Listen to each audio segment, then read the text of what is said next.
Big Ten Coach of the Year. Man, you talk about something that is fluid right now. And, of course, whether you're a fan of Indiana, Northwestern, or Purdue, boy, do you have a rooting interest in this, as you should, because those are the only three places where I see the candidates coming from.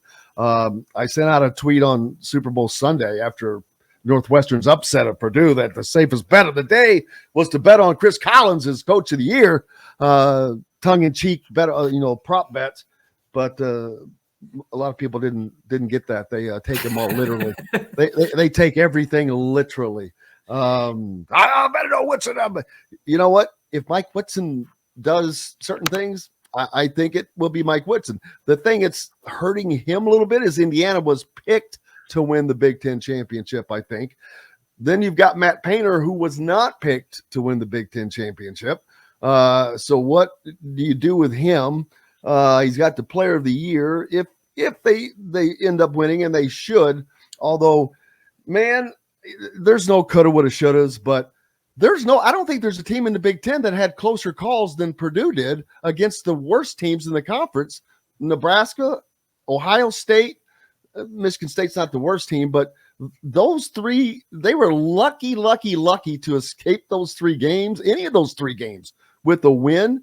And if you just take one of those out, and Indiana's brain dead loss at Iowa, and that alone changes the complex of this race, which would be awesome. It would be incredible. But where they finish is going to have an impact on who wins Coach of the Year. In my mind, if Indiana goes to Northwestern tomorrow night and beats Northwestern, I think that kicks Chris Collins down a little bit. Thank you, Mike.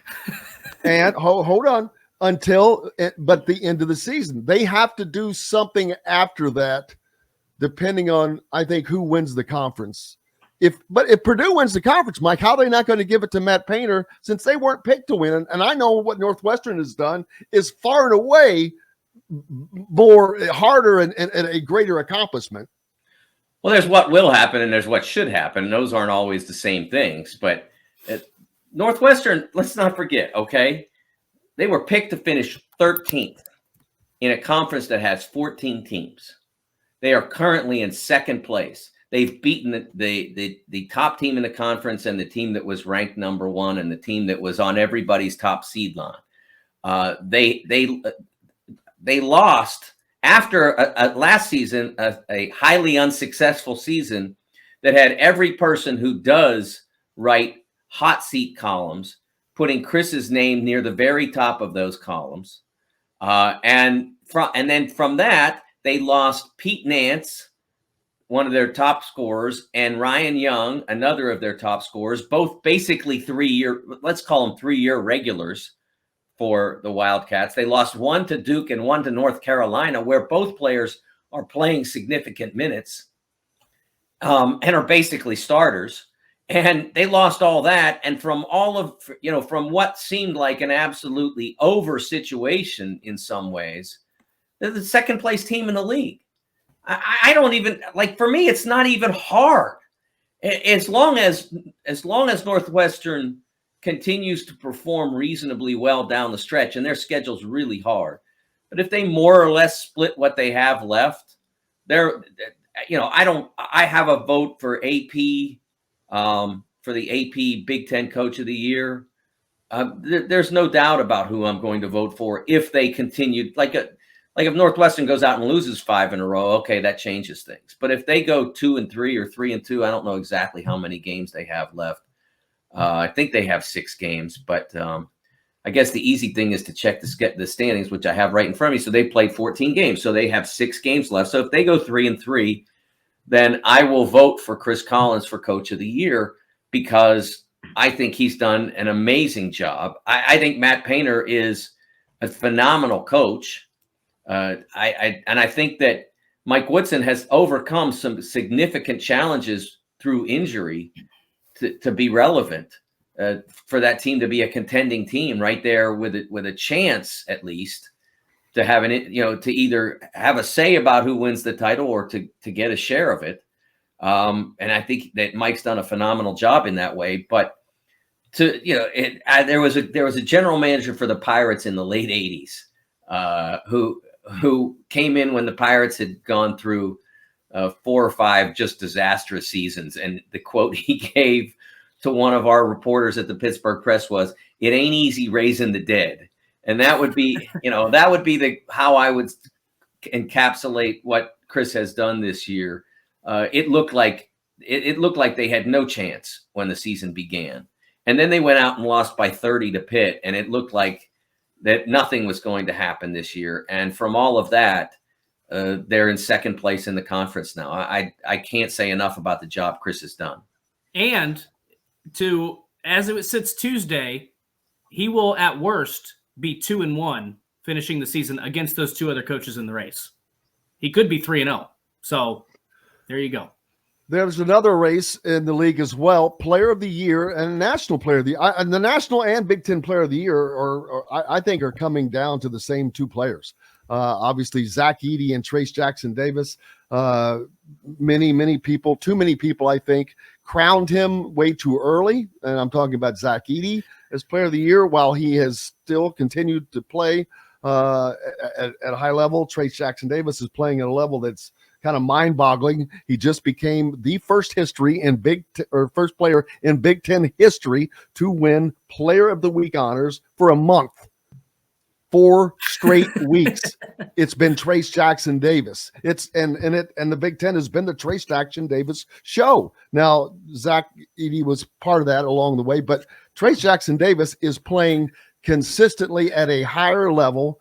And I'm not saying he's the Player of the Year right now, but I am saying that Zach Edey is not the core. You cannot crown him as Player of the Year. I think that, to me, I think they're 2 different conversations. I don't think that Trace can make up the ground from having 2 to 2.5 middling months, especially by Player of the Year, All-America standards. He did not have a great couple of months to start the season. And I think, and I haven't asked him, but I think it was because he wasn't healthy. I don't think he was feeling totally himself through that. And some of it was also his team being somewhat in flux because of injury and such. So I don't think he can make that up. But to me, the Big Ten Player of the Year award, and different people vote this differently, but to me, the Big Ten Player of the Year award is, what did you do in the Big Ten? I don't care what you did against Kansas back in December. That's not the Big Ten. I mean, it's important to the national scene and to first team All-America or Player of the Year or whatever, but that's not the Big Ten. The Big Ten is what you did against Northwestern, Rutgers, Iowa, Wisconsin, Purdue, Ohio State, Michigan, etc. That's the Big Ten. And so that's what should be judged when you're voting for Big Ten Player of the Year or all Big Ten. Just those games, those 20 games. That's a pretty big chunk of season. And and as a result, anybody that wins that award has done a pretty amazing thing. But in 2002, Jay Williams was the National Player of the Year for the majority of, if not all, but for at least the vast majority of the major awards. But Juan Dixon was the Player of the Year in the ACC. And I thought that was the right call because Maryland won the league that year. Juan had a great season. Absolutely was the right call. So I think they're different awards, and I think Trace has a great chance of getting. I can't speak for everybody else, but Trace has a great chance of beating out Zach for that award for Big Ten Player of the Year. The way I vote for it, it just doesn't make any sense to me to vote for the Big Ten Player of the Year based on what you did against either Kennesaw State or Kentucky. That they're neither of those teams is in the Big Ten. There are 13 teams in the Big Ten, and you play 20 games against them, and what you do in those 20 games should dictate that award. I agree with that. And I also agree that from a national standpoint, there is no way that Trace Jackson Davis is going to overcome the already biased thoughts, preconceived notions that Zach Edey was the guy. It's like they see it, this stuff going on in December. He's earned that, don't you? He's earned that. Correct. I'm not saying he hasn't, but I also think that it has I just think that there's still a race out there, and there's other players that are having a great year that aren't being mentioned. But I think that I'd like to looking at the season play out. Purdue has had a great year, but you know what? They've still got to finish. The freshman guards that they have, that impacts what their team does. And Northwestern, like Indiana, because they have veteran guards, exploited. Man, Purdue's guards just wilted at the last 5 minutes of that game. And that, which of the two? I think it's accurate for both, but which of the two were you referencing? between what? I'm sorry. You said Purdue's guards just wilted the last 5 minutes, and I said, which of the two games are you referencing? Because I think it's true for both, but I wasn't sure which one you were. No, absolutely. But the last 5 minutes specifically against Northwestern, which they just, and that is going. And then they did a great job on Zach Edey. Of course, he got 26 points, whatever he had, but they didn't let him dominate the game. Right, and as I said before, that was between Matt Nicholson being 7 foot and really physical for a young player. I mean, he's got. He is a tree. He is hard to move. And when I say he's a tree, I don't mean he's immobile, because he has pretty good feet. He's had some really nice dunks this year. He's not immobile, and he's not planted to the ground. But I mean, he is just hard to move, even for Zach. So that was a good component to start with. And then from the other standpoint, as I said, they already trap the post, and they do it very inventively and creatively.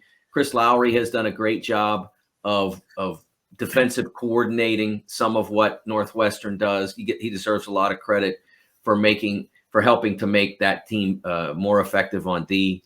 And so they were the right team to play Purdue at that point. And as I said on Big Ten Basketball and Beyond on Sunday, the Northwestern crowd was a big part of that.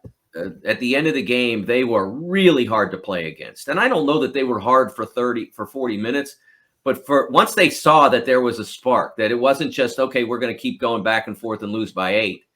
Once they saw that there was a spark there, I mean, that place ignited. Their fans were into it, just as IU's were. Although I think when IU played Purdue, that was a 40-minute deal. Their fans were going the whole time.